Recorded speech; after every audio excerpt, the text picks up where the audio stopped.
ये भानु प्रताप सिंह, दीपक और 3 नेता मिले हुए हैं। मैंने यह भी कहा खेमका हत्याकांड में कौन नेता इन्वॉल्व है, कौन परिवार, वो भी उजागर करूंगा। अभी आपने पप्पू यादव की कुछ बातें सुनी। पप्पू यादव जेल से कल बाहर आए, इसके बाद उनके समर्थक बैंड बाजे के साथ तैयार थे। रात में ही उन्होंने सब कुछ बताया, लेकिन अभी दिल्ली जाते जाते पप्पू यादव ने बहुत बड़ा खुलासा कर दिया है। पप्पू यादव ने नाम ले लिया है कौन उनको परेशान कर रहा था। उन्होंने बताया है कि कहां का नेता था, कौन उनके खिलाफ साजिश रच रहा था। पप्पू यादव का बयान आपको सुनाएंगे, लेकिन उसके पहले आपको मैं बताऊं तो कल जहां एक तरफ पप्पू यादव जेल से बाहर निकले, तो पूर्व आईपीएस अमिताभ दास जेल के अंदर चले गए। अब ऐसे में बिहार में सरगर्मी तेज है, बयानबाजियां तेज है, जमकर बयानबाजियां हो रही हैं, आरोप प्रत्यारोप चल रहा है। तेजस्वी यादव बिहार के नेता प्रतिपक्ष हैं, उन्होंने अभी तक इस मुद्दे पर कुछ भी नहीं कहा है, लेकिन पप्पू यादव ने नाम ले लिया कौन उनके खिलाफ साजिश कर रहा था। उन्होंने यह भी बताया था, खबरें आई थी कि कोर्ट में जज के सामने रोने लगे, कहा कि मेरे साथ अपराधियों जैसा व्यवहार किया जा रहा है, मैं तो सार्वजनिक कार्यक्रम में जा रहा था, फिर भी मुझे फरार घोषित क्यों कर दिया गया। अब पप्पू यादव पटना एयरपोर्ट पर क्या कुछ कह रहे हैं, जरा बातों को सुनिए। पूरे 7 दिनों तक आप जेल में रहे, भैया, बिहार में ना किसी पिता को चिंता, ना किसी भाई को चिंता, ना किसी समाज को चिंता।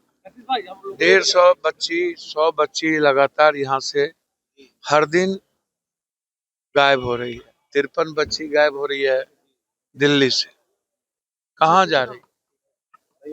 हर दिन 6 साल की बच्ची दरभंगा में, 14 साल की बच्ची गया में, कल एक मासूम बच्ची को मार दिया दरिंदों ने। हम नहीं थे, कोई आवाज क्यों नहीं दिया, कोई क्यों नहीं बोला? हम आपसे ही पूछते हैं कि जब हम नहीं थे तो तब लोगों को बोलना चाहिए था। हमारी लड़ाई किसी के साथ व्यक्तिगत नहीं है, लेकिन पता नहीं बिहार की राजनीति इतनी गंदी है। तिलका मांझी, भगवान बिरसा मुंडा, कानू सिद्धू, लोरी, सावित्रीबाई फुले, अल्लाह रुदल, ऐसे संघर्षशील आदमी को याद करता हूँ। अंग्रेज इतनी बदले की भावना से काम नहीं करते, जितनी गंदगी राजनीति में अब हो गई है। आप अंग्रेज के समय लगता था चलो लड़ लेंगे, कोई दुश्मन है, अभी तो लगता है कि कौन दोस्त है ही नहीं। राजनीति इतनी गंदी हो सकती है, और बिहार के समाज चेतना भी नहीं है कि हम अपनी बेटी के लिए लड़े, अपनी माँ के लिए लड़े, अपनी बहनों के लिए लड़े। ये है ही नहीं, तो कौन उठाएगा सच बोलने की? आप जिस तरीके से पीएमसीएच में 24 घंटे में 1 बोतल पानी तक नहीं दिया, रात रात भर 7 दिन डरे रहते थे कि लोग कोई नया मुकदमा न कर दे, जेल में कोई केस न करवा दे, मरवा न दे, क्योंकि ये किसी हद तक जा सकते हैं। लगभग पॉलिटिशियन कंप्रोमाइज करके चलता है। हम तो किसी व्यक्ति विशेष के खिलाफ है नहीं, तो जो कंप्रोमाइज करके चलता है उसकी राजनीति जिंदा रह जाती है।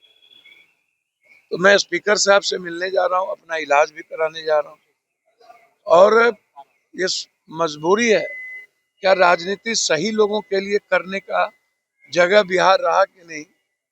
और जनता जिस तरीके से आज किसी भी मुद्दों पर प्रखर नहीं होती है, ये डर तो है, ये एक सवाल तो है। और मेरे जैसे लोगों के लिए क्या, अब बेटी का सवाल होगा तो मैं 100 बार मरना पसंद करूंगा, लेकिन अन्य राजनीतियों में क्या मुझे राजनीति और सच्चाई बोलनी चाहिए कि नहीं, ये बड़ा सवाल। आप जब जेल में थे तो आपके समर्थन में कैंपेन चला, सभी विपक्ष के लोगों ने आपके सभी लोग, कांग्रेस पूरा परिवार, हमारे लीडर, चाहे ओबीसी हो, चाहे चंद्रशेखर जी हो, संजय सिंह जी हो, शिवानंद तिवारी हो, मांझी जी हो, चाहे आनंद मोहन जी हो, जदयू के 80% लोग हों, चाहे बीजेपी के लोग हों, सभी लोगों ने, कुछ लोगों को छोड़ के, जिनकी फितरत, जिनका आचरण हमेशा गलत चीजों में रहता है, यदि यही लोग एमएलए एमपी अपना दायित्व का निर्वहन कर ले, 6 दिन तक लगातार नीड्स के परिवार को, बच्ची को तंग करते हैं, कोई आवाज उठा लेता, क्यों नहीं उठा? तो एक मुद्दा तो है, सवाल तो है। इसीलिए सबको थैंक्स, और खास तौर पर सोशल मीडिया, प्रिंट मीडिया के सारे लोगों को हृदय की गहराइयों से मैं धन्यवाद देता हूँ। बिहार की जनता को धन्यवाद देता हूँ। लेकिन इतना जरूर कहूंगा, बिहार की जनता को अपनी बेटियों के लिए और न्याय के लिए आगे आना चाहिए। और जिस तरीके का चरित्र इन नेताओं का है, वो गलत चरित्र। किस तरह से पप्पू जी, क्या लगता है कि सच बोलने वालों की आवाज दबा दी जा रही है सरकार में? भैया मुझे दोषियों को तो सभी लोग बोल रहे हैं, दोषियों को जिन लोगों ने भी कहा उसका आभार प्रकट करता हूं। हमारे नेता ने जिस तरीके से राहुल जी और प्रियंका गांधी, दिग्विजय सिंह, और चाहे दिल्ली में संजय राउत हो, शिवसेना हो, माले हो, राजद हो, मुकेश सहनी जी हो, चाहे सारे नेताओं ने, और खास तौर पर शिवानंद तिवारी और मांझी जी को मैं हृदय से, उन्होंने पिता की भूमिका निभाई। हमारे पिता नहीं रहे, बहुत अकेला महसूस हुआ मुझे, लेकिन शिवानंद तिवारी और मांझी ने जिस तरीके से एक पिता की तरह हमारी हिफाजत की, इसके लिए उन्हें धन्यवाद।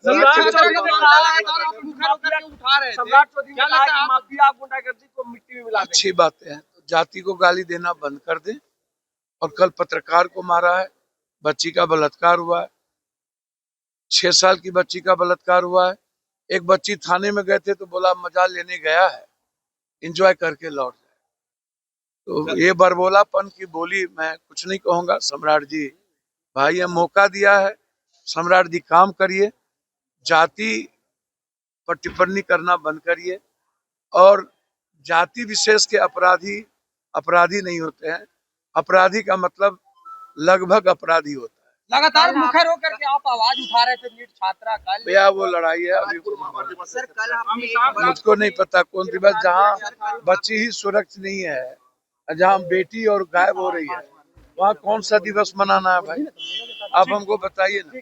सर जेल से आने के बाद आपने एक बड़ी चेतावनी दी है माफियाओं को, और आगे आपने कहा है कि मैं इन सब मुद्दों को दिल्ली में भी, मैंने तो कहा स्पीकर से मिलूंगा, लोकायुक्त से, कोर्ट में मैंने केस किया है। ये एसपी पूर्णिया में भी थे, इस पर प्रिविलेज लाए थे लॉरियंस के मुद्दों पर। ये भानु प्रताप सिंह, दीपक और 3 नेता मिले हुए हैं। मैंने यह भी कहा खेमका हत्याकांड में कौन नेता इन्वॉल्व है, कौन परिवार, वो भी उजागर करूंगा। रुपेश को किसने मरवाया, ये भी उजागर कराऊंगा। और इनकाउंटर, एक माँ के इकलौते बेटे का गलत इनकाउंटर किया, इसके लिए हाई कोर्ट जाऊंगा।